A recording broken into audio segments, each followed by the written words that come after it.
дар ҷаласаи шӯрои ҷамъиятӣ назди сафорати ҷумҳурии Тоҷикистон дар Федератсияи Русия роҳбарони ташкилоти ҷамъиятии тоҷикони муқими Русия, намояндагону фаъолони ҷамъиятҳо, чеҳраҳои маъруфи аҳли зиё ва доираҳои соҳибкорӣ аз ҳисоби ҳамватанонамон инчунин консулҳои генералии Тоҷикистон дар шаҳру вилоятҳои Русия иштирок карданд.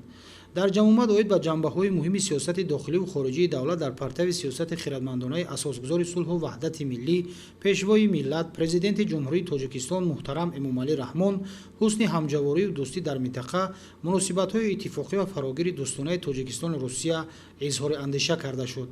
дар зимн роҷеъ ба аҳамияти сарнавиштсози иҷлосияи 16-уми Шӯрои Олии Ҷумҳурии Тоҷикистон дар таърихи навини тоҷикон таъкид гардид, ки маҳз ҳамин иҷлосияи сарнавиштсоз кишвари моро аз вартаи ҳалокат наҷот дода, пояҳои давлати тозабунёди тоҷиконро таҳким бахшид.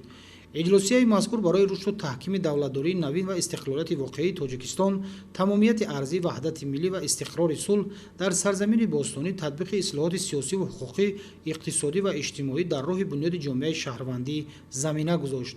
ҳамаи дастовардҳои назарраси даврони истиқлолият маҳз бо ҳамин иҷлосияи сарнавиштсози таърихӣ иртиботи қавӣ доранд.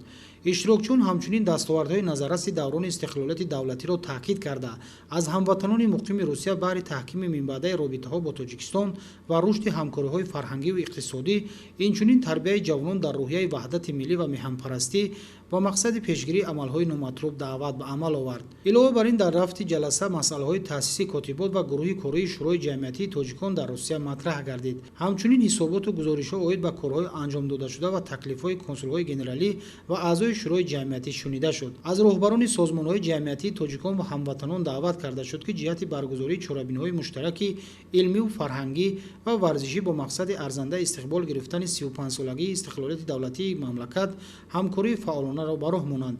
мутобиқи фармони президенти ҷумҳурии Тоҷикистон, ба ифтихори 31-солагии истиқлолияти давлатии ҷумҳурии Тоҷикистон, ҳамватанони мо Бобоҷон Шарипов ва Баҳром Ахмедов бо ордени дӯстӣ сарфароз гардонида шуданд. Маҳмадалӣ Сафар, Хуршед Саид Аҳмад аз шаҳри Москваи Федератсияи Русия барои барномаи ахбор.